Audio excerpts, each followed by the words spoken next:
Welcome to Nole, the official podcast of the College of Arts and Sciences at Florida State University. I'm your host, Amy Walden, the Assistant Director of Visual and Social Media with the College of Arts and Sciences. And today we welcome three-time FSU alumnus, J. Marshall Shepard. He's a leading international expert in weather and climate and is the Georgia Athletic Association Distinguished Professor of Geography and Atmospheric Sciences at the University of Georgia. He's also the former president of the American Meteorological Society, a senior science contributor for Forbes, and the host of the Weather Geeks podcast, which is available on Spotify, Apple Podcasts, Amazon Music, and much more. So be sure to check that out. Marshall, thank you so much for joining us on the podcast today. Thank you for having me. It's always neat to be on the other side of a podcast, given that I do host the Weather Channel's Weather Geeks podcast. Yeah, I bet. So on today's episode, we're going to be discussing the public perception surrounding science and weather forecasting, which was a focus of a public presentation you gave at the Challenger Learning Center in Tallahassee back in April. So to dive into this topic, let's first take things back just a little bit. You earned your bachelor's, master's, and doctoral degrees from FSU's Department of Meteorology, which is now the Department of Earth, Ocean, and Atmospheric Science. So when you first began working in your field, what were some of the biggest surprises to you about how the public perceived weather science? Well, there's so many different perceptions. I always joke that I have these 4 questions that people always ask me, and they're steeped in misperception about what I do as a scientist. So my degrees from Florida State, my undergraduate degree is in meteorology, and then my master's and bachelor's is in physical meteorology. And whenever someone hears that I'm a meteorologist, they immediately ask, what channel am I on? Because there's a perception right out of the gate that all meteorologists are TV meteorologists, when in fact, probably only about 8 to 10% of meteorologists are on TV. But I mean, it makes sense. That's what most people see when they turn on their evening news or the Weather Channel. That's their only real introduction to meteorology. Now, the second question that I'll often get is, well, what's the weather going to be tomorrow? You should know, you're a meteorologist. But I actually am a research meteorologist. After leaving FSU, I worked at NASA for many years, working on large weather and climate satellite missions to study planet Earth. Now, of course, I can forecast and I know how to do it. But my point there is all meteorologists don't forecast. The third question I often get is, well, my daughter's getting married in 5 months. It's an outdoor wedding. Is the reception going to get rain? Now, we are pretty good with weather forecasting. There's a perception that we're not, but we actually are pretty good out to about 0 to 5 days, and we actually have skill out to about 10 days. When we get out to 4 months, that's really a more difficult challenge. We can do some climate projections. And then the real perception question I get these days also is, do you believe in climate change? And I said, well, climate change and science generally isn't a belief system. So those are some of the sort of introductory comments in terms of perceptions about weather and weather forecasting and science in general.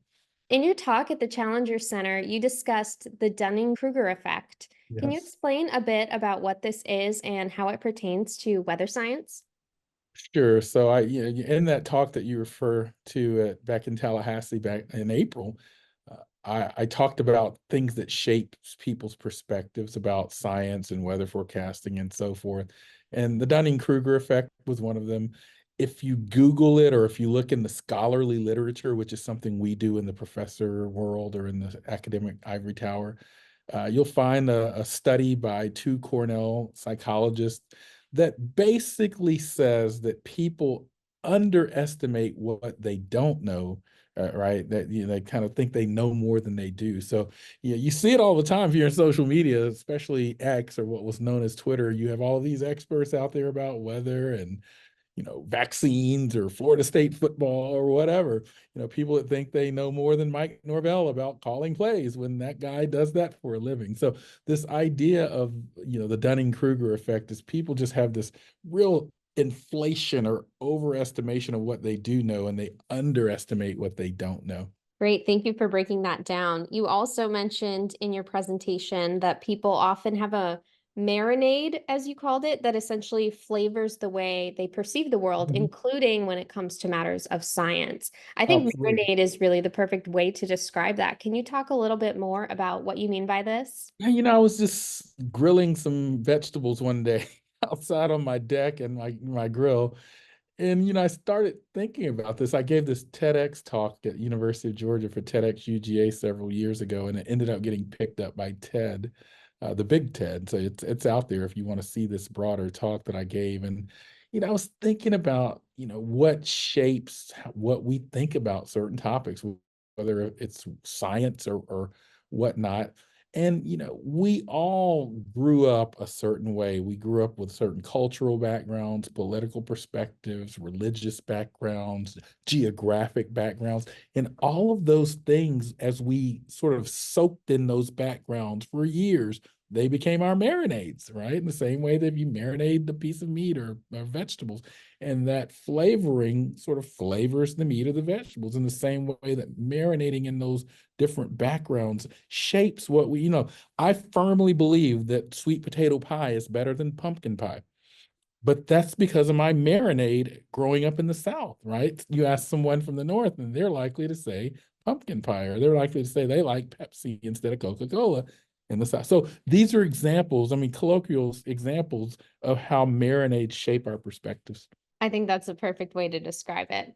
You also gave a terrific example in your talk about how people often take calculated risks when it comes to severe weather events and how that can sometimes lead to dangerous situations, such as choosing to drive through floodwaters. Mhm. Can you tell our listeners a little bit about that example and what the takeaway is? Yeah, we are interesting beings, this human species that we are. We we do things like buy a lottery ticket when it's like a 1 in 1 billion chance, and like think we have a chance to win that, but then we'll take a much more sort of risky approach to something like driving through a flooded roadway or playing golf with a big metal stick in a lightning storm.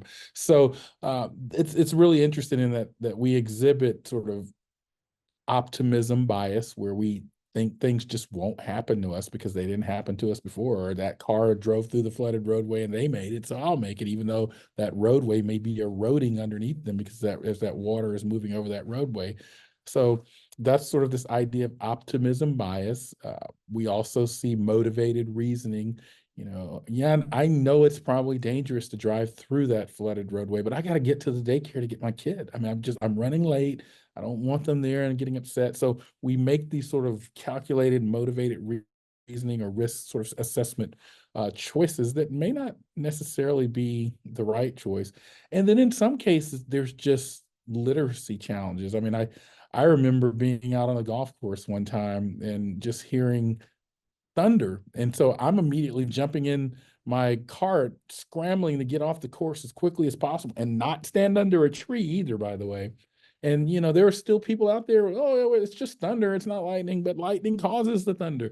So there are these perception issues out there that also shape decision making. So it's a combination of increasing science literacy, asking people to think carefully about their biases and so forth, and also thinking about how they see the world in a way that's motivated reasoning. Excellent. Thank you for breaking that down. As an FSU alumnus yourself, what advice do you have for current students who are on their journey to becoming more effective science communicators? So it's important as students, as scientists, and I'll speak to, I'm the associate dean in the Franklin College of Arts and Sciences here at the University of Georgia. So I certainly know your world very well. So I'll speak primarily to sort of the STEM focused people that may be listening, but then I'll broaden the discussion. It's important as scientists, as technologists, engineers, and mathematicians and so forth to learn our craft, learn our science, or learn our technical field. But we have to get off the ivory tower treadmill of just publishing papers or going to conferences and so forth. We have to publicly engage. And that's extremely important. I mean, I believe in the concept of what I call end-to-end science. Yeah, I can do the science. I'm a member of the National Academy of Arts and Sciences. I'm a member of the National Academy of Engineering. I'm a member of the American Academy of Arts and Sciences. These are the three top sort of honors that a scientist like me can receive.